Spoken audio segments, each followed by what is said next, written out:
पिछले कुछ सालों से मोदी सरकार देश से लाल आतंक का सफाया करने में जुटी हुई है। सरकार ने मार्च 2026 तक देश से नक्सलवाद का अंत करने का टारगेट भी सेट कर रखा है और छत्तीसगढ़ में नक्सलियों के गढ़ में पहुंचकर अमित शाह ने एक बार फिर से अपने संकल्प को दोहराया है। उन्होंने नक्सलियों को चेतावनी देते हुए कहा है कि सरेंडर कर दो, नहीं तो बारिश में चैन से सोने नहीं देंगे। शाह 2 दिन के छत्तीसगढ़ के दौरे पर हैं और इसी दौरान सुरक्षा बलों ने मंदेड़, गंगालूर और जांगला 3 से 5 नक्सलियों को गिरफ्तार किया। वहीं बीजापुर में डीआरजी और बीडीएस की टीम ने 5-5 किलो के 2 आईडी बरामद किए हैं। साफ है कि जिस तरह से छत्तीसगढ़ समेत देश के बाकी राज्यों में नक्सलवाद के खिलाफ लगातार ऑपरेशन चल रहा है, बहुत जल्द देश से नक्सलियों का सफाया पूरी तरह से हो जाएगा। ये यूं कह लीजिए कि पूरी तरह से इनका नामो निशान मिटा दिया जाएगा।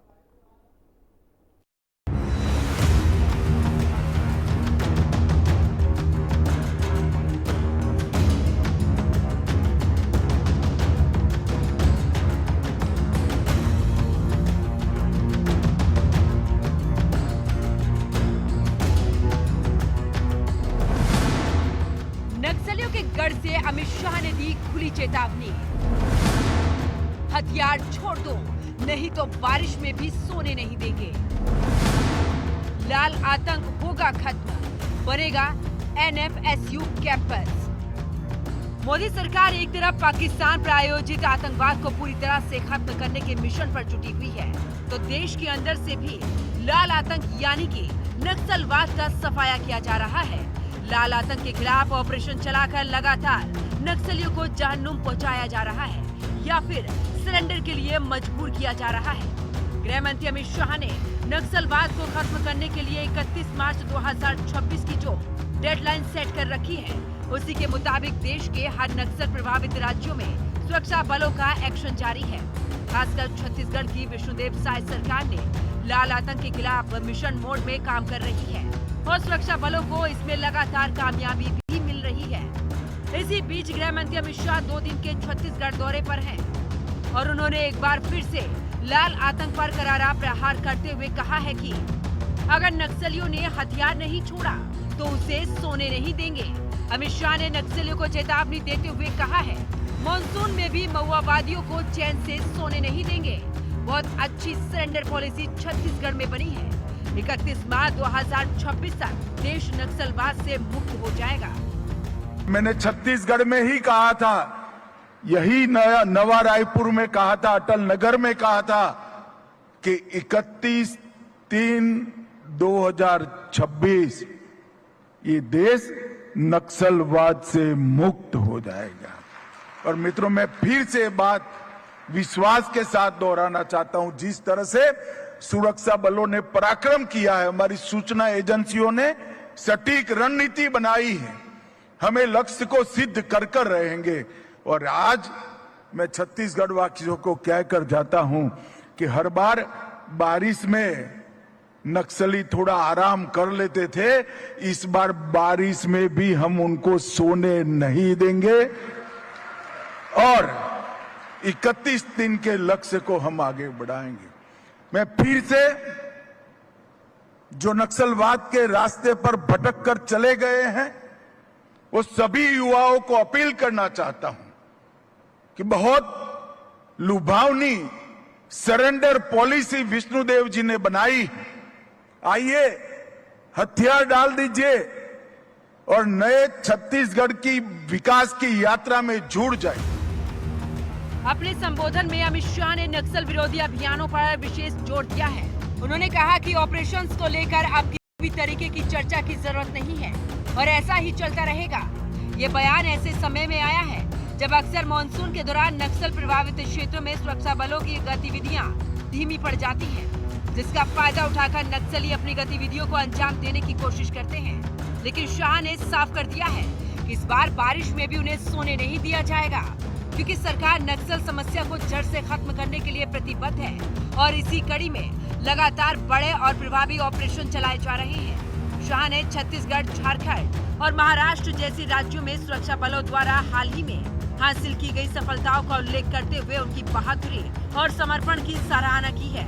उन्होंने दोहराया कि एक सभ्य समाज में हिंसा और लाल आतंक का कोई स्थान नहीं है और सरकार इसे पूरी तरह समाप्त करने के लिए कृत संकल्प है। मगर छत्तीसगढ़ में विष्णुदेव जी की सरकार और छत्तीसगढ़ के गृह मंत्री विजय जी का सबसे बड़ा उपलब्धि है तो एक रुका हुआ नक्सल विरोधी अभियान को उन्होंने द्रुत गति से चलाया और छत्तीसगढ़ को नक्सल मुक्त करने की दिशा में आगे बढ़े। और मैं जनवरी से देख रहा हूं, सरकार बनी उसके दूसरे महीने से ये दोनों ने नक्सल विरोधी अभियान को न केवल धार दी, समय समय पर इसका मार्गदर्शन भी किया, पुलिस बलों का, सुरक्षा बलों का हौसला बढ़ाया और मक्कमता के साथ ये लड़ाई को लड़ने में बहुत बड़ा योगदान दिया है। मैं भारत सरकार की ओर से हमारे छत्तीसगढ़ के गृह मंत्री विजय जी और मुख्यमंत्री श्रीमान विष्णुदेव साय जी को बहुत बहुत साधुवाद देना चाहता हूं। अपने छत्तीसगढ़ दौरे के पहले दिन गृह मंत्री अमित शाह ने नवा रायपुर में NFSU परिसर और केंद्रीय न्यायालिका प्रयोगशाला की आधारशिला रखी।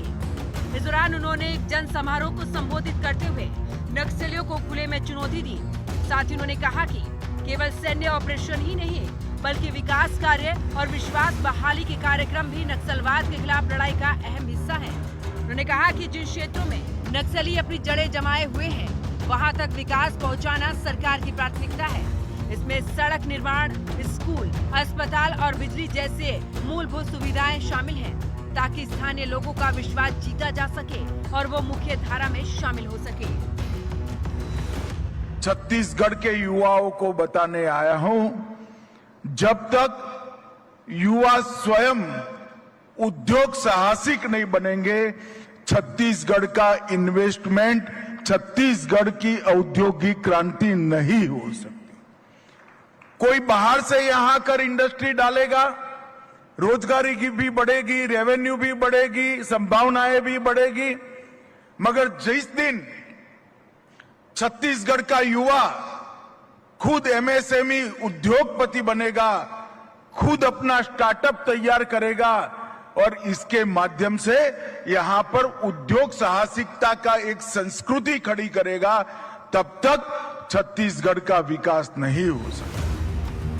रायपुर में NFSU कैंपस के शिलान्यास को गृह मंत्री अमित शाह ने एक महत्वपूर्ण कदम बताया है।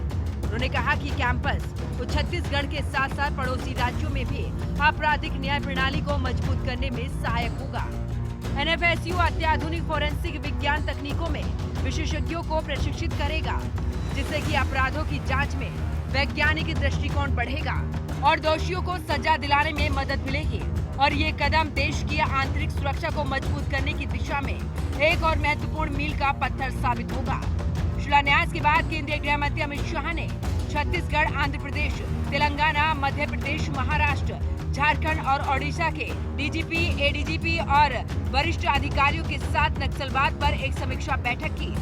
ये बैठक अंतर्राज्यीय समन्वय और साझा रणनीति बनाने के महत्व को रेखांकित करती है ताकि नक्सलवाद के खिलाफ एक व्यापक और एकीकृत दृष्टिकोण अपनाया जा सके।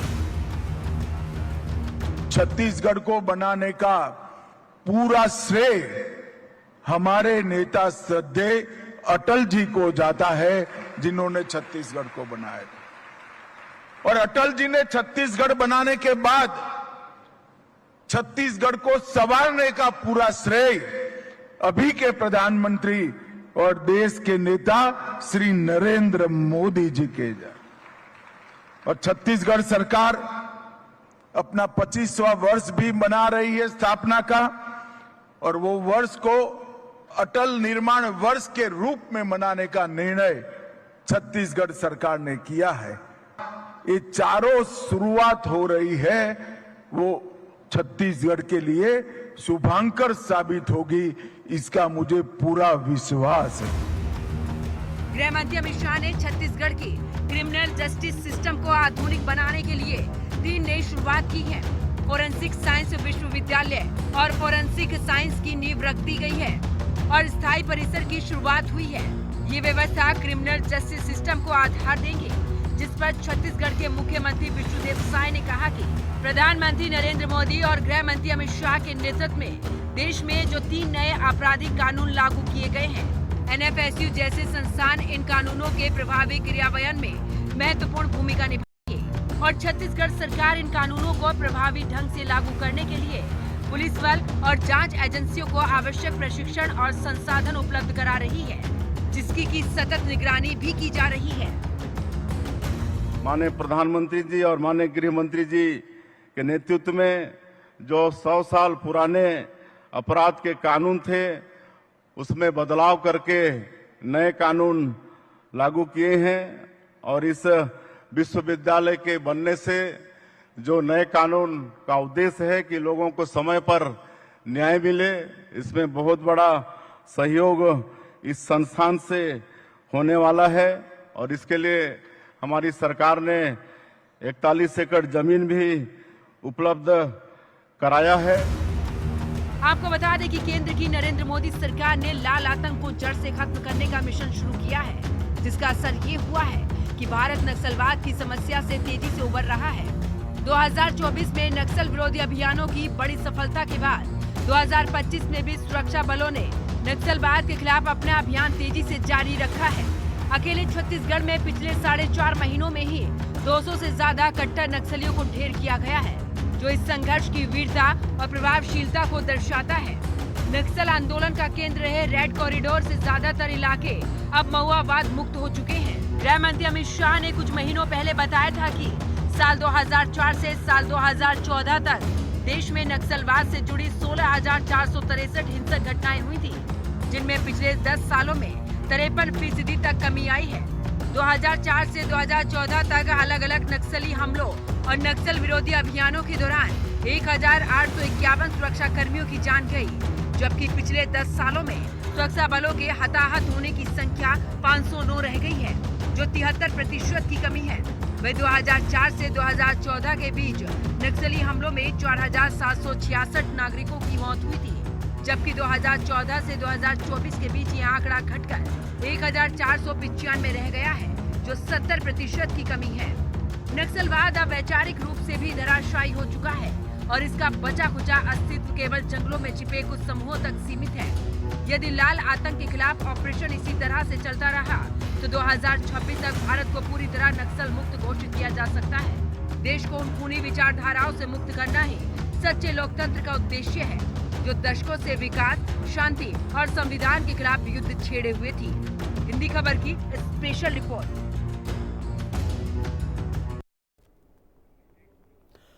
छुट्टी पर आए